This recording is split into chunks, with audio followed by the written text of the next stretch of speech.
أعوذ بالله من الشيطان الرجيم بسم الله الرحمن الرحيم ألف لام ميم ذلك الكتاب لا ريب فيه هدى للمتقين الذين يؤمنون بالغيب ويقيمون الصلاة ومما رزقناهم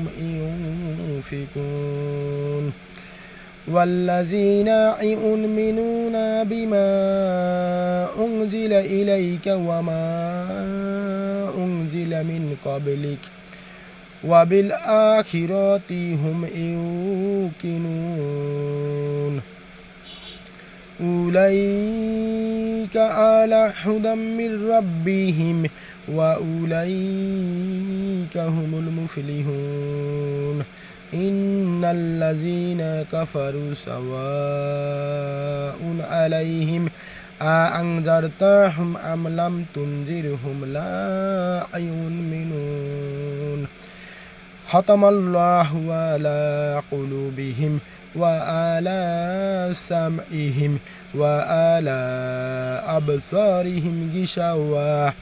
ولهم عذاب عظيم صدق الله العظيم। সম্মানিত ভিউয়ার্স, আসসালামু আলাইকুম রহমতুল্লাহ। আলহামদুলিল্লাহ, আজকে আপনাদের কাছে আমার এই ভিডিও সম্পর্কে কিছু বলবো না, আপনাদেরকে বলবো না যে আমার এই চ্যানেলটি সাবস্ক্রাইব করবেন। এই জন্য যে আজকের এই ভিডিওতে আমি সূরা বাকারার 7 আয়াত তেলাওয়াত করেছি। এই সূরা বাকারার 7 আয়াত দৌলতদিয়া ফেরিঘাটে মর্মান্তিক দুর্ঘটনায় যারা শহীদ হয়েছেন বা নিহত হয়েছেন তাদের স্মরণে আমি এটি উৎসর্গ করলাম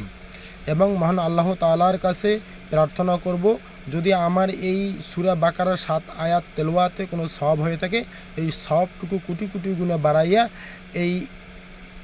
মর্মান্তিক দুর্ঘটনায় যারা নিহত হয়েছেন তাদের আমলনামায় যেন যোগ করে দেন এবং যারা এই মর্মান্তিক দুর্ঘটনায় নিহত হয়েছেন তাদের পরিবারকে সমবেদনা জানাচ্ছি, সন্তত পরিবারকে সমবেদনা জানাচ্ছি এবং মহান আল্লাহ তাআলা যেন এই পরিবারগুলিকে ধৈর্য ধারণ করার তৌফিক দান করেন এবং যারা এই মর্মান্তিক দুর্ঘটনায় আহত হয়েছেন তাদের সুস্থতা কামনা করছি। আসসালামু আলাইকুম ওয়া রাহমাতুল্লাহ।